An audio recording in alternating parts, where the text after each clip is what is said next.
Hello everyone, this is Ming Jong. Welcome to today's market analysis for the SP 500 8-minute futures for the session of 4th of August.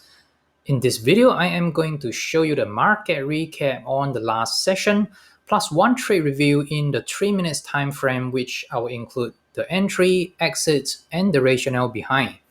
And going forward, I will cover the bias, the key levels to pay attention to, and also potential trade setup for the session later. All right, so let's just get started.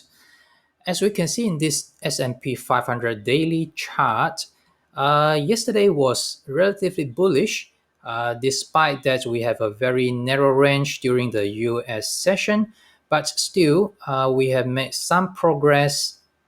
And in terms of the volume, it's relatively low. As you can see that we have a relatively low volume compared to the past two trading sessions where we have seen there is a long demand tail. And let me just get down to the H1 time frame, the hourly chart, and we can get a lot more detail from the hourly chart there. All right, so this is the hourly chart for the S&P 500.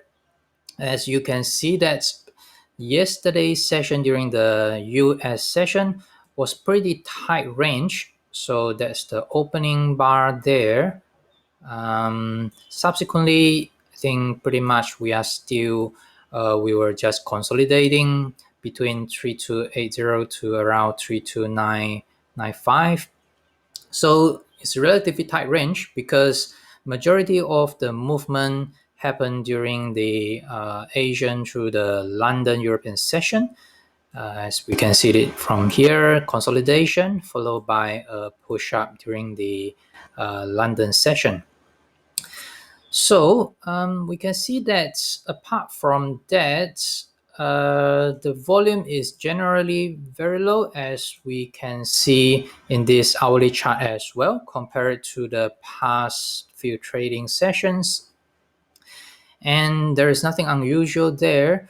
So hopefully it will just keep trending up and touching the all-time high at least. But before I go into the current market situation, let me just get down to the 3 minutes time frame to have a trade review. So as you can see that yesterday US session was in a very tight range. So I did not have any kind of the trade during the US session. In fact, I only had one trade during the London session. That's actually where the majority of the movement happened.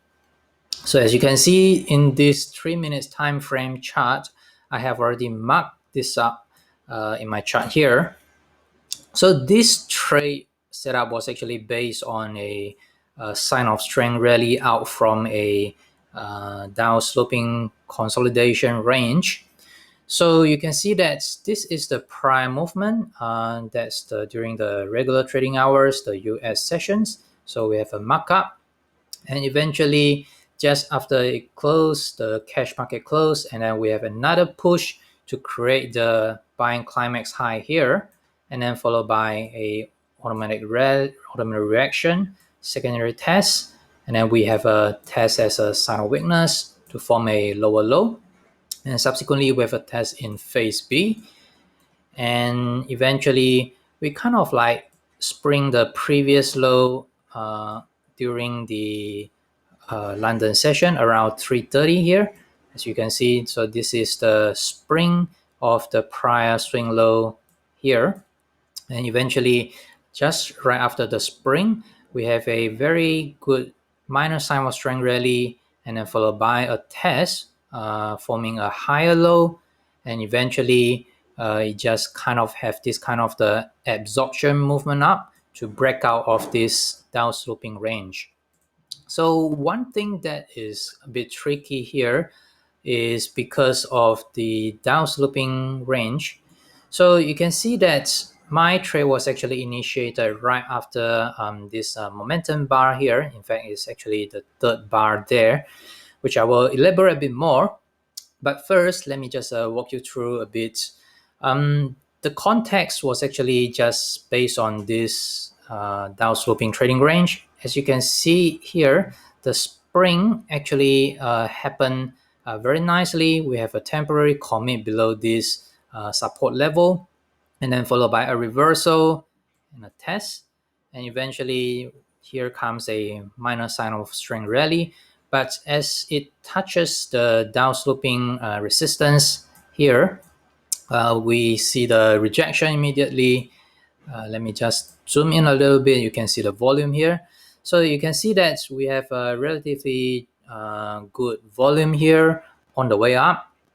But subsequently, just right after we touch this resistance line, the downsloping resistance, and we have seen this rejection tail showed up and then followed by a reaction down. So this reaction actually is still relatively significant because it actually just wipe out about maybe 80% of the prior up move here. But the bullish sign is actually forming a higher low here. So just right after this low is formed, we have another test, and then followed by this kind of the grinding up movement. So I just interpret this movement as some kind of the absorption on the way up, because as you can see that we have some supply showed up on this leg up here, and then followed by some reaction down here. So there are a bit of the supply that need to be absorbed before we can just see the this kind of the strong rally. So when it actually broke out at this downsloping range, somewhere around this point here, about 6 o'clock or 6:15 my time, followed by a backup action here, a test. So I was very tempting to enter a long position, but just look at where we are. So in terms of the previous swing high, it's just right at the swing high level where previously we have seen this kind of the rejection followed by a reaction down. So I was a bit hesitant to enter a long trade there, although I thought that this kind of the backup action was actually a test of this up move. So it could be safe to enter a long at this point here.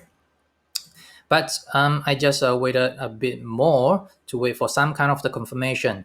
And here come this bullish bar. So it's kind of a very bullish looking with a big spread. And but just take a look at where it actually stopped. So it's just right at the previous swing high position here. So it actually gave me a bit of the hesitation as well.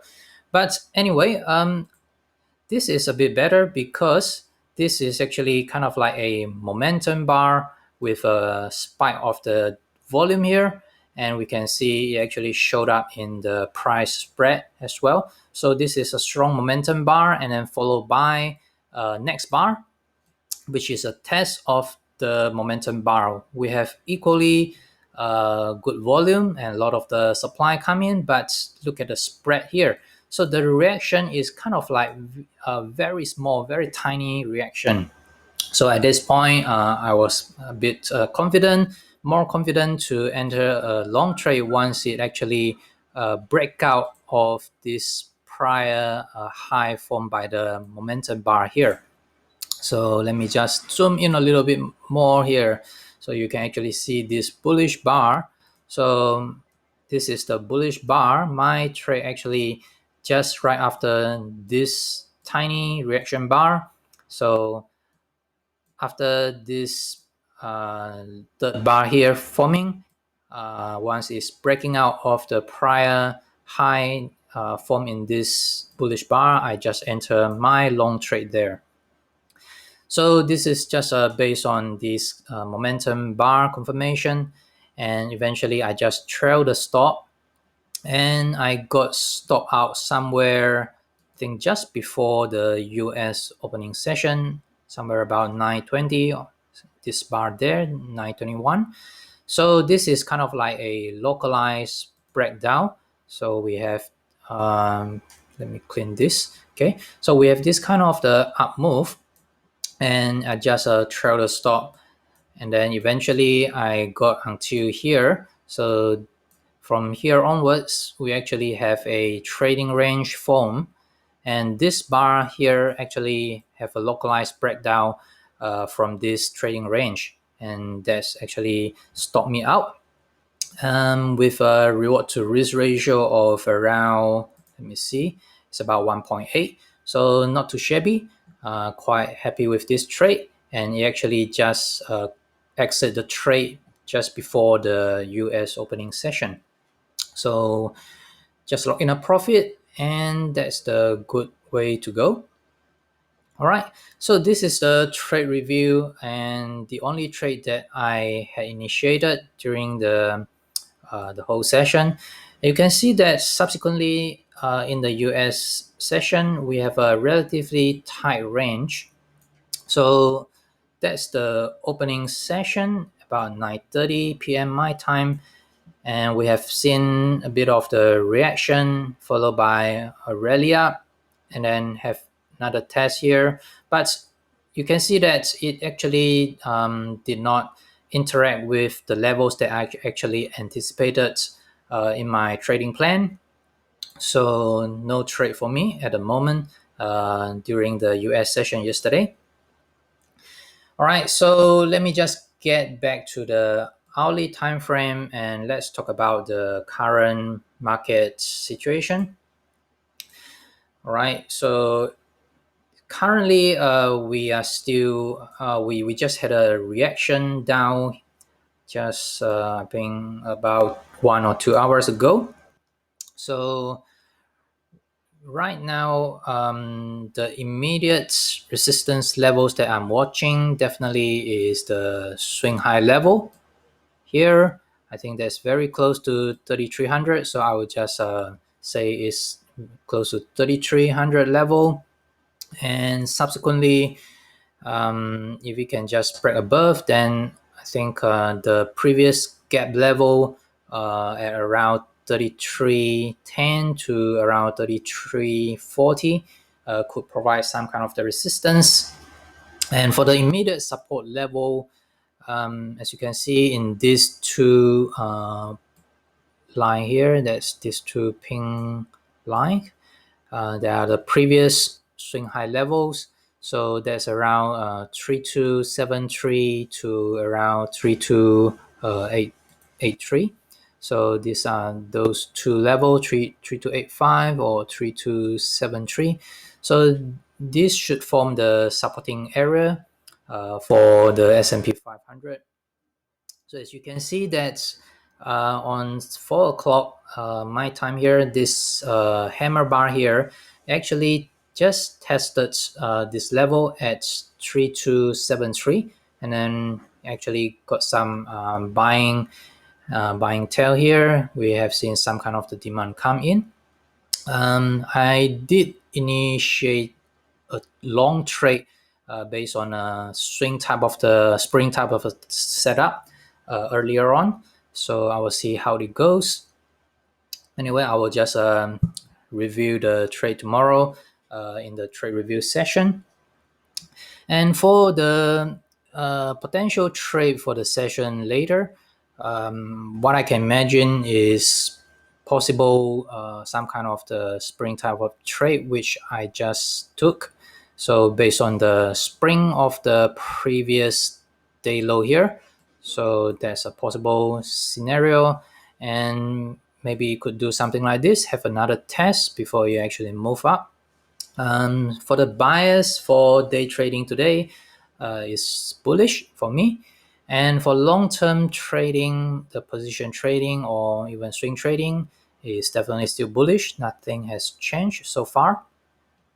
And the key levels that I have already mentioned, definitely just pay attention to the immediate swing high level close to 3300. And for the support level, definitely we are just right at the support area formed in this region here. So this is a support area around 3273 to maybe 3285, around there. So pretty much I'm still looking for possible long entry at the moment. All right, so I talk about the potential trade scenario, and I think this is the end of the video. Hope you enjoy and get something useful out from the video. So if you like the video, just click like and also hover to my name or picture to follow me. Do remember to subscribe to my channel so that you get instant notification of my future video ideas. So as usual, feel free to comment below on what you have learned in this video, or what would you like me to pay more attention or to go through in more detail. Just let me know below by commenting it below. I will reply to you. And thanks for watching. I will talk to you soon. Bye.